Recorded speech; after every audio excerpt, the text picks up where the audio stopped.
어느 경상도 시골 마을에 김씨성을 가진 할머니와 박씨성을 가진 할머니가 서로 대화를 나누고 있는데 대화의 내용이 이렇습니다. 어이, 예수가 죽었다 하네. 예수가 누구?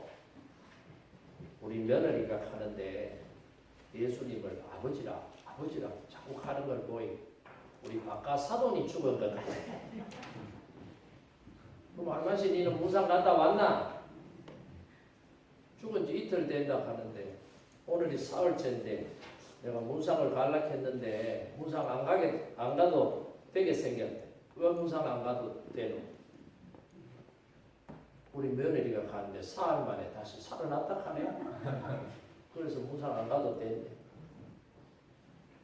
여러분 오늘은 예수님께서 저와 여러분의 죄를 모든 인류의 죄를 대속하시기 위하여 사흘 전에 십자가에 못 박혀 죽으셨고 장사된 지 3일 만에 무덤에서 다시 살아나셨어요. 그래서 예수님께서 다시 살아나셨다고 해서 부활절, 부활주일이라고 그렇게 말하잖아요. 예수님께서 정말로 부활하신 것을 믿으시면 아멘 하시기 바랍니다. 아멘. 이 시간 부활의 주님이 주시는 소망과 기쁨이 저와 여러분 가운데 충만하시기를 바랍니다. 예수님께서 십자가에 죽으시고 부활하시는 이런 일련의 사건의 과정을 우리가 다시 한 번 더 기억해 보면 금요일 오전 7시쯤에 빌라도의 재판정에서 예수님께서 49대의 채찍을 맞으셨습니다. 빌라도와 군병이 49대의 채찍을 예수님께 가했어요. 그리고 예수님에게 죄목을 뒤집어 씌웠는데 반역죄라고 하는 죄목을 뒤집어서 예수님을 십자가에 못 박아 죽이도록 사형을 언도했습니다. 이 군병들은 예수님의 머리에 과시관을 씌우고 예수님을 조롱합니다. 손에는 갈대를 쥐고 예수님의 머리를 탁탁 치며 예수님을 놀립니다. 예수님을 모욕합니다. 예수님의 얼굴에 침을 뱉었습니다. 그리고 그들은 예수님을 골고다라고 하는 헤볼이라는 곳으로 끌고 가서 오전 9시에 그곳에서 십자가 형틀 위에 예수님을 못 박고 묶어서 세웁니다. 그 주변에 있는 사람들이 십자가에 매달려 고통당하고 있는 예수님의 모습을 보면서 네가 메시아라면 내려오너라. 다른 사람은 구원하면서 어찌 너 자신을 구원하지 못하느냐 그렇게 조롱하는 말을 합니다. 그 조롱의 말을 들으면서도 예수님은 십자가 위에서 내려오시지 않으셨습니다. 12시가 되니까 하늘에 떠있던 태양이 갑자기 빛을 잃게 됩니다. 온 천지가 캄캄해집니다. 이 깜깜한 시간이 오후 3시까지 계속 지속이 됩니다. 예수님께서 오후 3시에 엘리 엘리 라마 사박단이라고 외칩니다. 우리말로 번역하면 아버지여 아버지여 어찌하여 나를 버리시나이까 그 말씀이죠. 그리고 예수님께서는 다 이루었다. 내 영혼을 하나님께 부탁하나이다 라고 말씀하시고는 돌아가셨습니다. 이때 일어난 현상이 뭡니까? 하늘에 떠있는 태양은 빛을 잃고 땅에는 지진이 일어나고 무덤이 열리고 예루살렘 성전에는 성소와 지성소를 가로막고 있던 성전의 휘장이 위에서부터 아래로 찢어지는 현상이 일어났다라고 성경이 말하고 있습니다. 이제 예수님께서 돌아가셨어요. 이제 2-3시간이 있으면은 금요일 저녁 안식일이 시작되기 때문에 안식일에는 장례를 치를 수가 없으니 빨리 예수님의 시체를 무덤에 묻어야 되는 거예요. 그런데 반역죄를 뒤집어 쓴 죄인의 시신을 어느 누구도 감히 수습할 엄두를 못 내요. 그때 아리마대 사람 요셉이라고 하는 부자가 빌라도 총독에게 가서 시체를 내어달라고 요구를 합니다. 그리고는 빌라도 총독이 자신의 휘하에 있는 군병들에게 예수가 벌써 죽었단 말이야. 아직 죽을 시간이 안 됐는데 죽었단 말이야. 그러면서 다시 확인을 시킵니다. 백부장이 예수가 죽었다는 것을 확인하고 다시 보고를 하니 그제서야 아리마대 사람 요셉에게 시체를 내주라고 해서 아리마대 사람 요셉이 그 시체를 인수받아서 자기가 죽으면 묻히려고 했던 새 무덤 동굴 속에 예수님의 시체를 안치를 하게 됩니다. 그리고는 서너 사람 장정들이 힘을 합쳐도 겨우 옮길 수 있는 큰 돌을 굴려서 그 무덤 입구에 탁 막아놓습니다. 하룻밤이 지나고 토요일 안식일이 되었습니다. 예수님의 제자들은 예수님이 십자가에 못 박혀 죽었기 때문에 두려워서 자신들의 꿈이 좌절되어서 잘못하면 자신들도 예수님처럼 죽을 수 있다는 불안감 때문에 지금 숨어있는 상태입니다.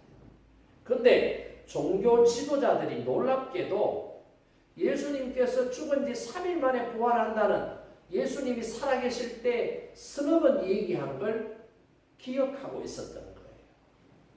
그래서 이 대제사장과 백성의 장로들이 빌라도 총독에게 가서 뭘 요구합니까?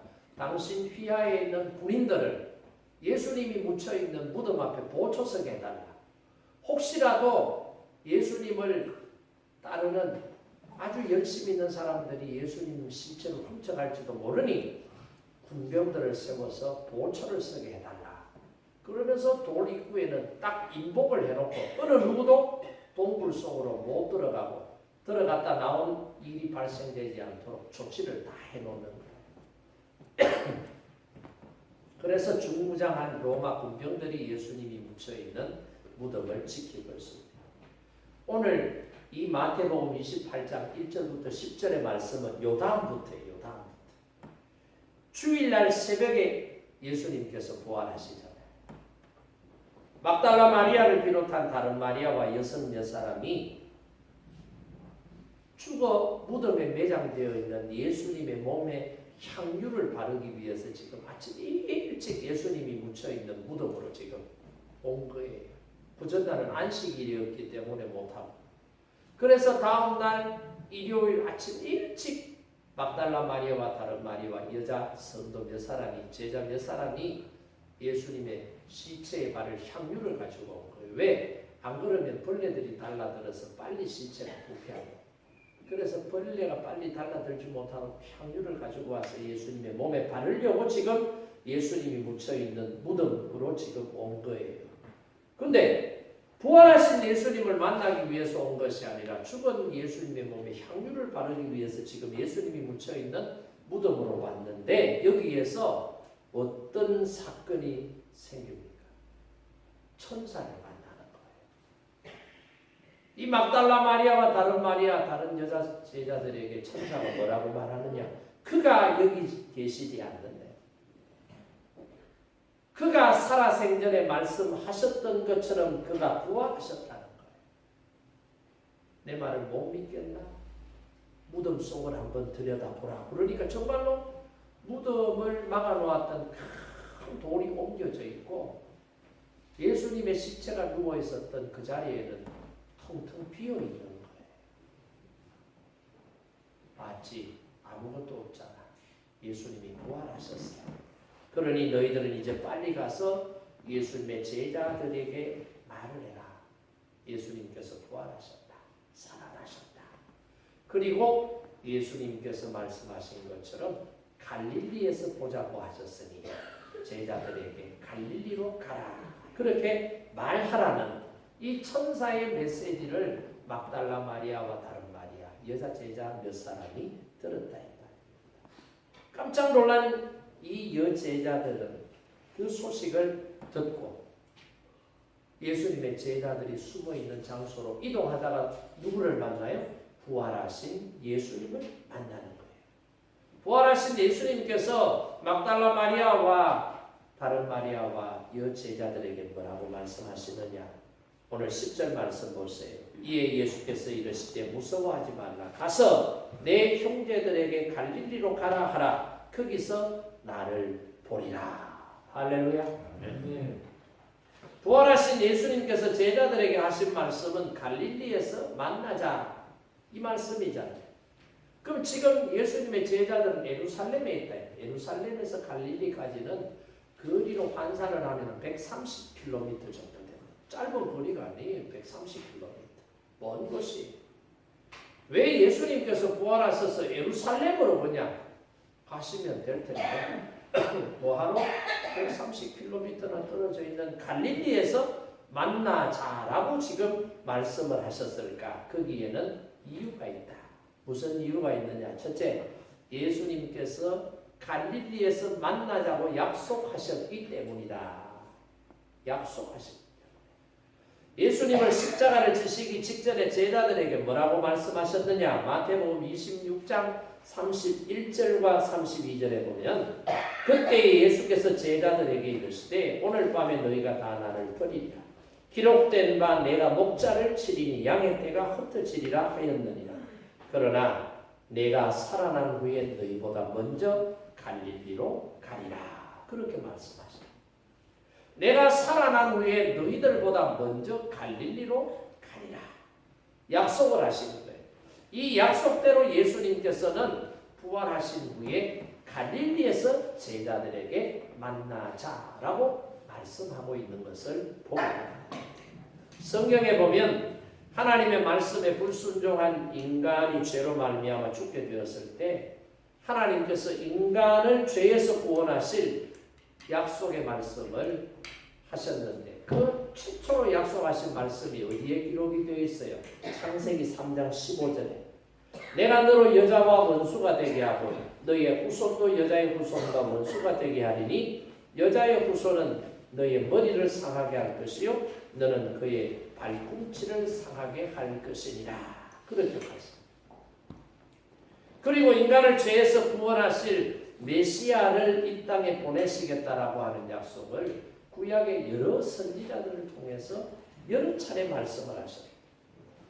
이사야 선지자를 통해서 이사야 53장 3절에서 9절에 보면은 하나님께서 메시아를 보내시고 그 메시아로 말미암아 모든 인류가 죄 사함을 받고 메시아를 믿는 사람은 구원을 얻게 된다라고 말씀하셨어요.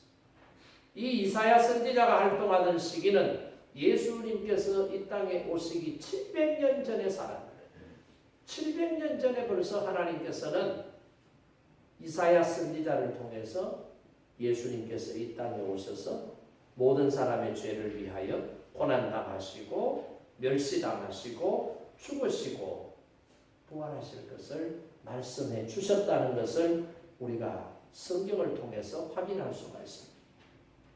스가랴 선지자도 이 메시아에 대해서 예언을 하셨는데 스가랴 9장 9절 말씀에 보면 이런 말씀이 있어요. 시온에 따라 크게 기뻐할지어다. 예루살렘에 따라 즐거이 부를지어다. 보라 내 왕이 내게 임하시나니 그는 공의로우시며 구원을 베푸시며 겸손하여서 나귀를 타시나니 나귀의 작은 것 곧 나귀 새끼리라. 예수님께서 마지막 유월절을 지키기 위해서 예루살렘에 입성하실 때에 예수님께서 아직 한 번도 사람을 등에 태워보지 않은 새끼 나귀를 타고 예루살렘에 들어가셨다는 말씀을 우리가 복음서의 말씀을 통해서 확인하죠. 그러니까 이 스가랴 선지자를 통해서 예수님께서 어떻게 예루살렘으로 들어가실지 메시아의 모습이 어떤 모습인지 벌써 말씀해 주셨던 것을 우리가 성경을 통해서 또 확인할 수 있습니다.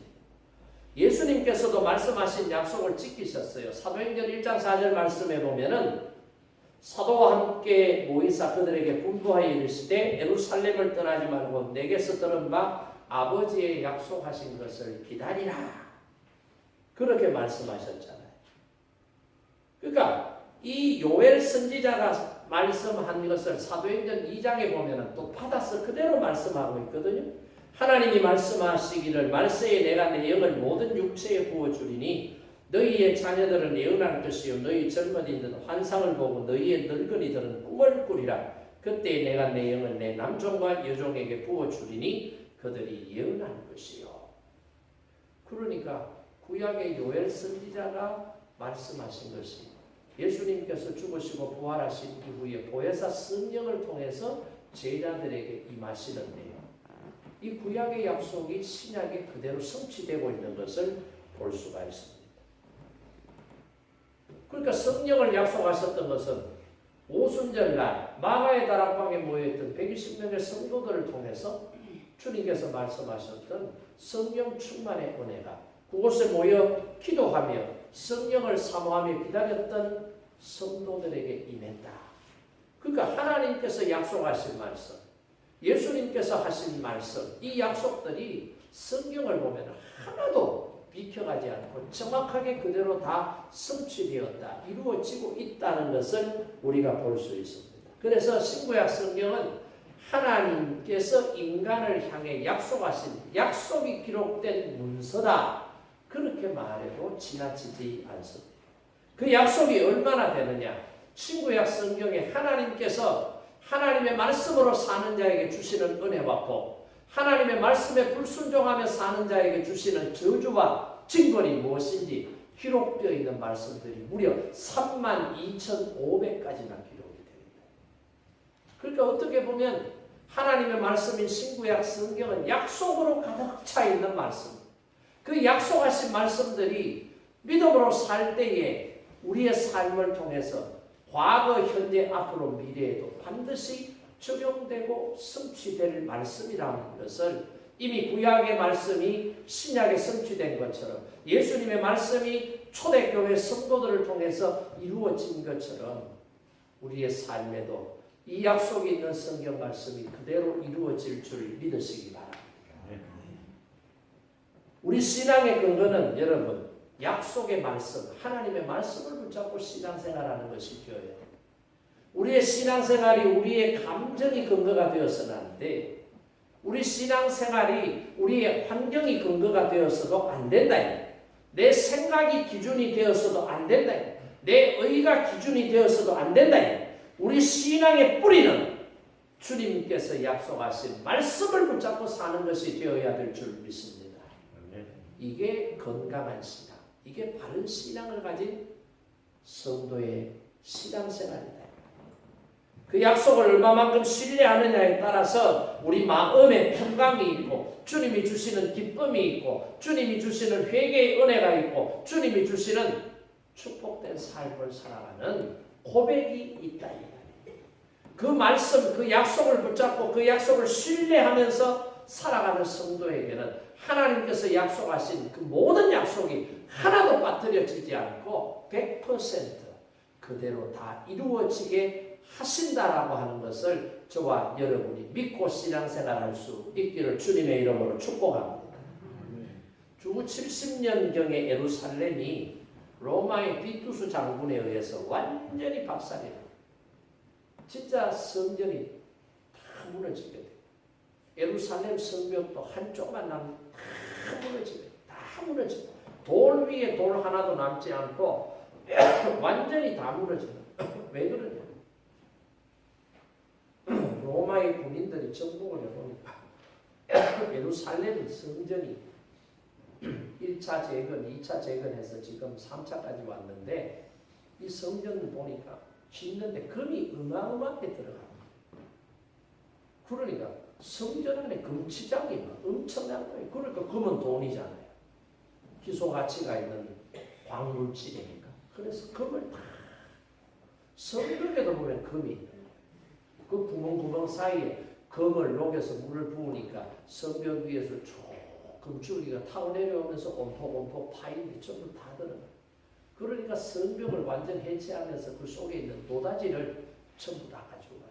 그래서 예루살렘 성전도 예루살렘 성벽도 진짜 돌 위에 돌이 하나 뿌려지지 않을 만큼 완전히 박살이 나게 되는 거예요. 이렇게 폐허가 된 예루살렘 성전과 성벽 주위를 걷고 있던 랍비 두 사람이 서로 주고받으며 대화를 하고 있는데 랍비 한 사람은 울면서 이야기를 하고 있습니다. 또 다른 랍비 하나는 웃으면서 이야기를 하는 거예요. 왜 한 사람은 울면서 얘기하고 한 사람은 웃으면서 이야기를 하느냐? 울던 랍비가 웃으면서 이야기하는 랍비에게 묻습니다. 자네는 우리의 거룩한 예루살렘 성전이 폐허가 되었는데 어떻게 그렇게 웃을 수가 있어? 그러면서 울면서 웃고 있는 랍비에게 질문을 합니다. 그러자 웃고 있던 랍비가 되묻습니다. 내가 오히려 자네한테 묻고 싶었는데 잘됐다. 자네는 왜 울면서 지금 예루살렘 성벽과 성전 주위를 걷고 있는지 난 이해가 안 되네. 그렇게 대답을 하네. 그랬더니 울면서 같이 걷던 랍비가 대답을 합니다. 이보게 예루살렘 성북한 성전이 이렇게 처참하게 무너졌는데 이제 다시 볼 수 없지 않은가? 이 슬픈 상황에서 어떻게 울지 않고 어떻게 견딜 수가 있느냐? 하나님의 심판을 보면서 어떻게 울지 않고 웃을 수가 있느냐 말이야. 그러니까 나는 울 수밖에 없어. 그 얘기를 하는 거예요. 그러니까 웃으면서 함께 걸어가던 랍비가 또 대답을 합니다. 나도 하나님의 심판이 얼마나 확실하고 얼마나 정확한지 무서워. 그러나 나는 이 일로 인해서 하나님께서는 약속하신 모든 말씀이 헛되지 않고 반드시 때가 되면 이루어진다는 것을 나는 보았네. 하나님께서 예루살렘을 멸망시키겠다고 하셨고 지금 예루살렘이 멸망당해서 그런데 하나님께서는 예루살렘을 다시 하나님의 때가 되면 재건하시겠다고 말씀하셨으니 나는 하나님께서 다시 재건하실 예루살렘을 생각하며 그 말씀과 그 약속을 믿으면서 내가 이곳을 걸으니 웃음이 나올 수밖에 없어. 다시 일으켜 세우실 하나님을 생각하니 나는 감사하고 기뻤기 때문에 나는 웃을 수밖에 없었네 라고 대답을 하는 거예요. 여러분 우리가 성경 말씀을 보면서 믿음의 조상 아브라함을 위대한 신앙인이다 라고 고백을 하는데 아브라함이 어떻게 해서 믿음의 조상 위대한 신앙의 사람이 될 수 있었어요? 하나님의 약속을 붙잡고 살았기 때문이에요. 하나님의 말씀을 붙잡고 하나님의 말씀대로 살면 하나님의 때가 될 때 반드시 말씀하신 것이 이루어질 줄로 믿고 살았던 사람이에요. 그래서 그는 어떻게 해요? 본토 친척 아비집을 떠날 수 있었던 거예요. 그래서 그는 어떻게 해요? 나이가 많이 들었지만 자녀를 생산할 수 없는 불가능한 상태의 자기 몸과 자기 아내의 몸을 알고 있었지만 하나님께서 자녀를 약속하셨기 때문에 주실 자녀를 바라보면서 기대하면서 하나님의 때가 되면 반드시 주실 자녀를 생각하면서 믿음으로 살았기 때문에 그렇다. 이거 아니에요? 아브라함이 하나님을 믿으니 하나님께서 아브라함을 어떻게 여기셨다고 그랬습니까? 의롭게 여기셨다 그랬습니다. 의롭게. 아브라함에게만 의롭게 여기시는 하나님의 은혜와 축복이 임하는 게 아니라 하나님의 말씀을 붙잡고 믿음으로 살아가는 하나님의 약속이 실현될 줄로 믿고 신뢰하며 살아가는 사람 모두에게 하나님은 아브라함을 의롭게 여겨주셨던 것처럼 믿음으로 사는 저와 여러분도 의롭게 여겨주실 줄로 믿습니다. 이게 믿음 있는 사람의 신앙생활의 모습이다. 여러분 이제 우리는 우리 신앙의 뿌리를 감정에 두거나 환경에 두지 말고 영원히 변치 아니하실 하나님의 약속인 성경 말씀을 붙잡고 믿음 생활할 수 있어야 돼요. 오늘 우리 마음에 그리스도의 영으로 충만하고 그리스도의 말씀이 우리를 다스리게 되면 우리는 그 말씀을 지켜 삶으로 그 약속하신 것을 어떻게 해요? 성취하는 은혜를 체험하는 복된 삶을 살 수 있다 이 말이에요. 그래서 우리 주님이 하신 약속의 말씀을 온전히 믿고 기다리는 저와 여러분 될 수 있기를 바랍니다. 그 약속하신 것을 이루시기 위해서 예수님은 부활하시자마자 어떻게 해요? 부활을 처음 목격한 막달라 마리아와 다른 마리아와 그 주변에 있는 여제자들에게 뭐라고 말씀하셨어요? 야, 내가 부활하고 나면 갈릴리에서 만나고 했잖아. 너 빨리 가서 제자들에게 갈릴리에서 보자고 내가 말하더라는 것을 전해줘. 우리 갈릴리에서 만나자. 약속하신 것을 반드시 이루시는 주님이시라는 것을 저와 여러분이 깨닫고 저와 여러분에게 하신 약속의 말씀도 믿고 신뢰하고 주님 앞에 우리가 나아가면 예수님께서 약속하신 말씀이 저와 여러분을 통해서도 반드시 이루어지는 그런 은혜와 복 주실 줄로 믿습니다. 이 약속의 말씀 붙잡고 믿음으로 승리하기를 원합니다. 두 번째는 잃어버린 첫사랑을 회복시켜 주시기 위해서 갈릴리에서 만나자 그랬습니다. 여러분 첫사랑 그러면은 아직도 가슴이 뜁니까? 첫사랑을 안 해본 사람은 첫사랑이 뭔지 모르기 때문에 뭐 전혀 감흥이 없을지 몰라도 첫사랑, 여러분 첫사랑하고 결혼한 사람도 있고 첫사랑하고 결혼 못하는 사람도 있잖아요. 결혼 생활하다 보면 짜증나고 신경질나고 힘들고 어려우면은 그때 내 첫사랑은 지금 어디서 뭐 하고 있을까? 뭐 이런 생각을 하죠. 결혼 생활하다가도 그 첫사랑을 못 잊어서 현재 살고 있는 부인하고 이혼하고 첫사랑하고 재결합하는 사람도 보았다니까요. 여러분. 첫사랑이 그만큼 끔찍할 정도로 파워가 있는 거예요. 첫사랑이 뭘까? 우리가 신앙적으로 첫사랑이라고 하면 예수님을 처음 만났을 때 내가 느꼈던 감정, 감동 그거잖아요. 순수한 사랑이잖아요. 복음을 듣고 예수님을 나의 구주로 처음 영접할 때 그 감동이 우리 가운데 있어야 되잖아요. 얼마나 좋아요. 밥 안 먹어도 배부르고 그렇잖아요. 힘들어도 얼마든지 힘들지 않고 주님께서 나를 위하여 십자가를 지시고 머리에 가시관을 쓰시고 두 손과 발에는 창에는 창으로 허리를 찔리시고 이런 주님이 날 위하여 죽으셨다. 이런 거 생각하면 어떻게 해요? 감동이 되잖아요. 감동이. 감사가 넘치잖아요. 그래서 뭐예요? 눈물을 주르륵 흘리면서 주님 한평생 살아가면서 주님 나의 주님됨을 내가 잊지 않고 내가 주님을 사랑하며 주님과 동행하는 삶을 내가 살겠습니다. 그 고백 이게 뭐예요? 첫사랑, 첫사랑. 저와 여러분의 이 사랑의 고백, 이 사랑의 감격이 있었는 줄로 저는 생각해요. 있었을 거예요. 저도 신앙생활할 때 그런 게 있었거든요. 그러니까 너무너무 막 진짜 세상에 사는데도 세상 사는 것 같지라. 바울은 3천층에 올라갔다. 3천층에 올라갔다고 해요.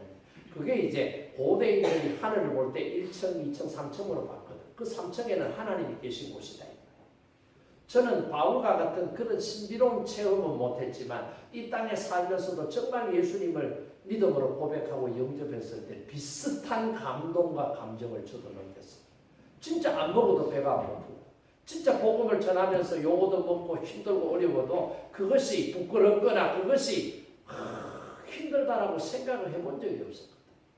저도 중고등학교 시절에 복음을 전하면 우리 동네 그 11이라고 하는 마을 색담 정령 이 세 개 동네가 있는데 거기 동네 아이들이 40여 우리가 그 학생회가 없었거든. 중고등부 제가 중학생 고등학교 1학년 때는 그래서 막 전도하고 해서 우리가 토요일날 중고등부 학생회 모이면 약 45명이 모였어요. 교회가 요거 반만 해요. 요거 반만 하는데도 거기 45명 바글바글 그래서 학생회가 막 만들어지고 토요일날 학생회하고 막 기도회하고 그때 공부를 열심히 했어야 되는데 공부를 안 하고 맨날 막 기도만 하고 그런 적이 있었다니까. 근데 막 그때는 그렇게 해도 힘들다, 부끄럽다, 짜증난다 뭐 이런 게 전혀 없었고 늘 감사, 기쁨, 은혜가 충만하고 막 철야 기도를 해도 피곤치 않고 그랬던 적이 저한테도 있거든요. 왜요? 그리스도를 모신 후에 제 인생이 바뀌었기 때문에 주님이 나를 어떻게 사랑하셨고 나를 사랑하시는 주님이 어떻게 희생하셨는지 그 죽으신 예수님께서 또 어떻게 부활하셨는지 이 감동이 있으니까 힘들고 어렵고 피곤하다는 생각을 해본 적이 있어요. 그래서 예수 그리스도의 복음을 담대하게 외치며 사는 삶을 살아. 쟤는 정신이 없는 애가 우리 친구들도 저하고 노는 걸 싫어했다니까. 안 놀아주니까. 주일날 교회 가고 토요일날 교회 가니까 같이 안 놀아주니까 막 정말 저거 또라이 됐다. 정말 저거 미쳤다. 막 이런 소리도 듣고 있는데 그런 소리를 들어도 부끄럽지 않았어요. 우리에게 이런 첫사랑이 있는데 이 첫사랑을 우리가 지금 잃어버리고 살아가요. 교회 나오는 게 힘들어요. 교회 나오는 게 귀찮아요. 교회 나와서 교인들하고 얘기하고 같이 공동체를 이루는 게 피곤해요. 이게 뭐예요? 첫사랑을 잃어버린 사람. 여러분 옛날에 갑돌이 갑순이 첫사랑할 때 보세요. 엄마가 말리고 아버지가 뚫을 패고 대문 잠그고 머리 잘라버리고 해도 어떻게 해요? 오밤중에도 나간다. 오밤중에도. 왜? 보고 싶으니까. 만나면 좋으니까. 안 나면 암만 못 만나면 미칠 것 같아요. 죽을 것 같아요. 숨이 멎을 것 같아요. 살기 위해서 어디 가는 거예요? 첫사랑 보러 가는 거예요. 웃는 사람은 좀 의심스럽대. 다 해봤는 거예요. 근데 왜 우리가 교회 나와서 처음 예수님을 만날 때는 그런 감동이 있었는데 왜 지금 그런 감동이 없어요? 첫사랑을 잃어버린. 지금 예수님의 제자들의 상태가 첫사랑을 잃어버린 상태예요. 그러니까 예수님의 십자가의 자리에 같이 동행을 못해요.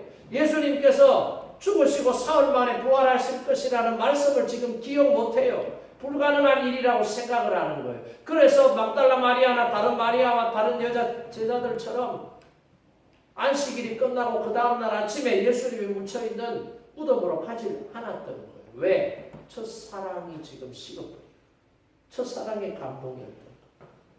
갈릴리에서 해변에서 고기 잡던 베드로 보세요. 예수님께서 베드로를 부르실 때, 야고보와 요한을 부르실 때 보세요. 나를 따라오너라. 이제부터는 고기 잡는 어부가 아니라 사람 낚는 어부가 되게 해주겠다. 그러잖아요. 나를 따라오너라. 베드로가 괜시리 예수님께서 따라오라고 할 때 그냥 따라간 거예요. 아니에요. 베드로 보세요. 밤새도록 고기를 잡았는데 물고기 새끼 한 마리 못 잡아요. 그런데 예수님께서 베드로의 배를 빌려 말씀을 전하시고 난 이후에 배싹을 주지 않고 베드로에게 뭐라 그래요? 깊은 데로 가서 그물을 한번 내려보라. 그 말씀에 순종해서 베드로가 깊은 데로 가서 그물을 내렸더니 그물이 찢어지도록 물고기가 잡히는 신기한 은혜를 체험하는 거예요. 그래서 베드로가 판단하기를 이분은 보통 사람이 아니다. 이분은 인간이 아닌 것 같아. 그래서 베드로가 딱 내뱉은 말이 뭐예요? 나를 떠나십시오. 나는 죄인입니다. 인간이 인간 앞에서 죄인이라고 말하지 않아요. 연약한 인간이 거룩하신 하나님 앞에 섰을 때 죄인이라는 고백이에요. 거룩하신 하나님이 죄인인 인간과 함께하면 인간은 죽을 수밖에 없어요. 그러니까 베드로가 뭐라 그래요? 나를 떠나십시오. 나는 죄인입니다. 그 말하는 거예요. 그러니까 이런 놀라운 주님께서 하나님의 아들 되신 은혜를 체험하고 베드로가 주님을 따라가는 거예요. 야고보 요한도 배와 그물과 부치를 버려두고 예수님을 따라가더라 이 말이.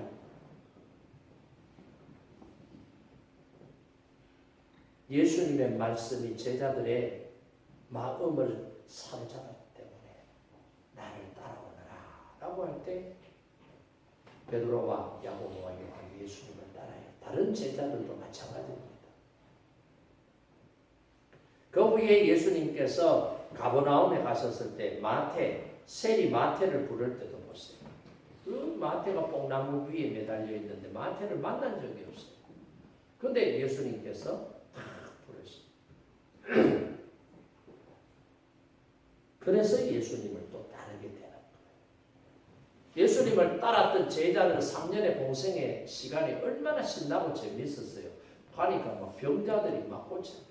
병원의 의사들 어떤 약으로도 치유가 안 되고 고쳐지지 않았는데 예수님께서 말씀하시니까 다 고쳐지는 거예요. 먹을 것이 없는데 보리떡 5개 물고기 2마리 가지고 예수님께 하나님으로 감사 기도하시고 나무를 주라 하며 5,000명이 먹고도 12강 저리가 7병 2여의 기적 4,000명이 먹고도 7강 저리가 남는 거예요. 기가 막히잖아요. 회당장 야이로의 딸이 죽었다가 살아나요. 나인성 과부의 아들이 장례 치르러 나가는데 가다가 예수님 만났더니 벌떡 일어나요. 죽은 지 4일이 되어서 무덤 속에 매장되어 있던 나사로야 나오너라 라고 명령하시니 죽었던 나사로가 무덤에서 흘러나오는 이런 현상들을 제자들이 보게 되는 거예요. 얼마나 신나고 얼마나 놀랐겠어요. 얼마나 보람됐겠어요. 그러니까 이제 됐다. 우리 평생 고기 잡아봐야 우리 팔자 못 고쳤는데 이제 팔자 고쳤다. 이제 예수님의 나라가 이 땅에 세워지면 우리는 이제 성공한 거다. 이제 권세를 가지고 권력을 가지고 돈과 부귀 영화를 누릴 수 있게 돼서 머지않아서 됐어 라고 생각을 할 때에 예수님께서는 어떻게 하세요? 십자가를 지시고 죽으셨네요. 그러니까 제자들의 모든 꿈이 산산조각이 나고 지금까지 보여주셨던 예수님의 모습 180도 다른 그런 모습을 보여주니까 이 제자들이 실망하고 절망하고 두려웠다는 거예요. 우리가 뭘 본 거야? 우리가 3년 동안 뭘 한 거야? 3년의 결과물이 이것밖에 안 돼. 그러면서 이제는 자기 신변의 위협까지 느끼는 거예요. 전에 물고기 잡았으면 쫓겨다니지는 않을 건데 이제는 당국자들로부터 쫓김을 받는, 이제 쫓겨다니는 신세가 된다. 그러니까 제자들이 얼마나 힘들고 어려운 삶의 자리에 지금 처해 있는지 우리가 알 수 있다. 요즘 뭐 예수 믿는 거야 진짜 애들 말대로 누워서 떡 먹깁니다. 근데 옛날에 이 예수님 시대에 그 이후 1세기부터 3세기까지는 신앙생활하면 목숨 걸고 신앙생활해요. 생명 걸어놓고 신앙생활. 우리나라도 기독교 역사에 보세요. 가톨릭 교회 역사들 보면 1700년대부터 시작했을 때 많은 핍박이 있고 얼마나 많은 사람들이 죽임을 당하고 순교자의 자리로 끌려가요. 개신교 교인들도 마찬가지. 그때는 좋았는데 지금 상황이 완전히 역전이 되어서 박살이 나버린 거예요. 이제 끝났다. 이제 모든 것이 끝났다라고 생각하고 있을 때 갑자기 또 상황이 역전되는 현상이 딱 생기는데 그게 뭐예요? 예수님이 다시 살아났다는 거예요. 죽어서 끝났다고 생각하고 이제 앞으로 어떻게 살아야 될지 지금 깊은 고민에 빠져 있는데 그때 들려오는 소식이 뭐예요? 예수님이 다시 살아나셨다 이 말이에요. 다시 살아나신 예수님께서 제자들에게 전달하라고 막달라 마리아에게 주신 첫 번째 말씀이 뭐예요? 갈릴리에서 보자고 하더라 이 말을 전하라. 왜 갈릴리냐? 그 갈릴리에서 예수님의 부름을 받았다. 첫사랑을 지금 잃어버렸는데 첫사랑이 희미한데 그 첫사랑을 다시 회복시켜 주시기 위해서 예수님께서는 제자들에게 갈릴리에서 만나자라고 말씀합니다. 오늘 여러분의 갈릴리가 어딘지 찾으십시오. 여러분의 첫사랑의 시점이 어디였는지 그 장소가 어디였는지 그 대상이 누구였는지 정확하게 찾아야 돼요. 이것을 찾게 해주시기 위해서 예수님께서는 부활하시고 난 후에 제자들에게 갈릴리에서 만나자라고 말씀하시고 있는 것을 볼 수가 있습니다. 그리고 마지막 세 번째는 왜 갈릴리에서 보자고 했느냐? 사명을 회복시켜 주시기 위해서 갈릴리에서 보자. 갈릴리에서 뭐라고 그래요? 지금까지는 너희가 고기 잡는 삶을 살았지만 이제는 물고기 잡아서 먹고 사는 사람이 아니라 사람을 낳는 사람이 되게 해주시겠다. 사명을 주시잖아요. 그리고 다시 갈릴리에서 부활하신 예수님을 만났을 때 마태복음 28장 말씀해 보세요. 그게 뭐라고 말씀하고 있어요? 18절 말씀해 보세요. 예수께서 나와 말씀하여 이르시되 하늘과 땅의 모든 권세를 내게 주셨으니 그러므로 너희는 가서 모든 민족을 제자로 삼아 아버지와 아들과 성령의 이름으로 세례를 베풀 내가 너희에게 분부한 모든 것을 가르쳐 지키게 하라. 볼지어다 내가 세상 끝날까지 너희와 항상 함께 있으리라 하시니라. 아멘. 사명을 회복시켜 주시기 위해서 3년 전에 부르실 때 주신 사명이 뭐예요? 사람 낚는 어부가 되게 합니다. 마태복음 4장에 보면 나오잖아요. 그런데 제자들이 예수님께서 십자가에 죽으신 후에 다 도망가요. 도망갔다는 말은 뭐예요? 사명을 버렸다. 예수님이 주신 사명은 이제 자기들과는 관계가 없는 사명이 되었다는 거예요. 주님은 그들이 버린, 제자들이 버린 사명을, 잃어버린 사명을 다시 회복하고 새롭게 하시기 위해서 갈릴리에서 만나자라고. 3년 전에 제자들에게 주셨던, 부르실 때 주셨던 사명, 사람 낚는 어부의 사명을 회복시켜 주시기 위해서 갈릴리에서 다시 만나자고. 그런데 3년 전에는 사람 낚는 어부가 되게 해주시겠다고 그랬는데 3년이 지나고 부활하신 예수님께서는 갈릴리에서 다시 만난 제자들에게는 어떤 사명을 주셨느냐? 그때보다 더 큰 사명을 주셨다. 이름. 그게 뭐예요?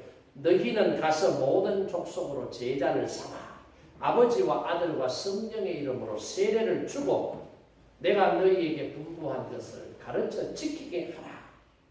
볼지어다 내가 세상 끝날까지 너희와 항상 함께 있으리라.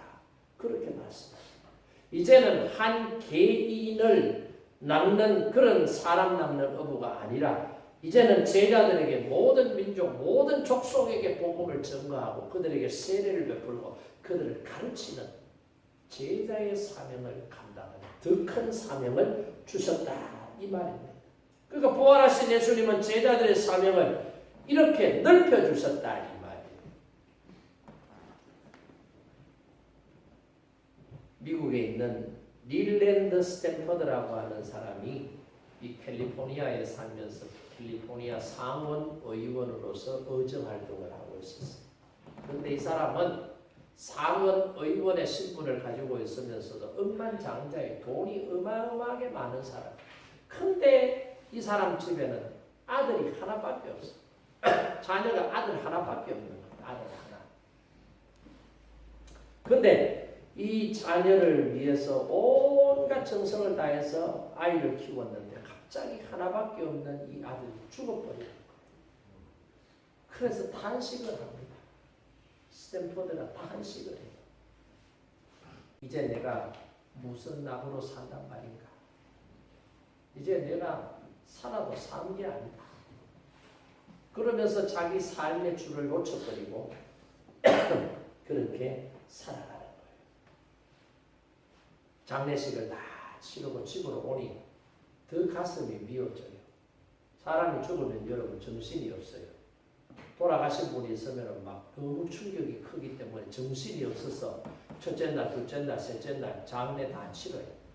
한 3일 동안 잠도 못 자고 피곤하고 하면은 지쳐 있는데 장례 다 치르고 집으로 오면은 마음이 흥하면서 살아 생전에 죽었던 사람의 모습이 그 흔적이 집안 곳곳에 다 남아있잖아요. 사진 속에도 남아있고 만진 물건 속에도 앉았던 자리에도 흔적 없는 데가 전부 흔적이 있잖아요. 그 스탠퍼드가 그 사랑하는 아들이 죽었는데 장사 다 치고 집에 오니까 막 전부 아들이 생각이 나는 거예요. 너무 고통스러워. 울면서 지쳐 쓰러져 잠을 자는데 꿈에 자기 아들이 나타나는 거예요. 죽은 아들이 꿈에 나타나는 거예요. 아빠, 울지 마요. 아빠가 사랑하는 아들은 죽었지만 아빠가 사랑해주고 아빠가 도와주고 아빠가 공부시켜줘야 될 아들들은 수도 없이 많아요. 아빠 부자잖아요. 나한테 했던 것처럼 가난한 사람들, 아빠가 없는 사람들을 위해서 아빠가 나를 위하여 한 것처럼 그렇게 해보세요. 꿈에 죽었던 아들이 나타나서 생생하게 자기 아버지 스탠퍼드에게 그렇게 이야기를 해주더라는 거예요. 그래서 꿈에서 탁 깨어났어요. 내 아들은 죽어 사라졌지만 내 아들과 같은 존재들이 내 주변에 수없이 많으니 내가 그 아이들을 내 아들처럼 생각하고 내가 사랑하고 돌보며 살아야지 라는 생각을 스탠퍼드가 그 꿈을 통해서 깨닫게 된 거예요. 그래서 옳지, 그렇네. 내 아들이 죽은 것으로 내가 슬퍼하며 내가 삶의 목표를 잃어버린 것이 아니라 새로운 목표를 내 아들이 죽음으로 말미암아 내게 주었는데 지금까지는 아들 하나 잘 키워야 되겠다는 생각 가지고 살았는데 이제부터는 더 많은 아들들을 위해서 내가 수고하고 노력하고 그렇게 살아야 되겠다라고 생각을 하고는 자기의 큰 재산을 팔아서 뭘 했는 줄 알아요? 미국의 10대 대학 안에 드는 스탠퍼드 대학을 창설한 거예요. 할렐루야. 작은 꿈을 가졌는데 그 작은 꿈을 잃어버렸더니 작은 꿈이 없어진 게 아니라 그 작은 꿈을 통해서 회복하니 더 큰 꿈으로 하나님께서는 채워나가시다는 것을 스탠퍼드가 깨달은 거예요.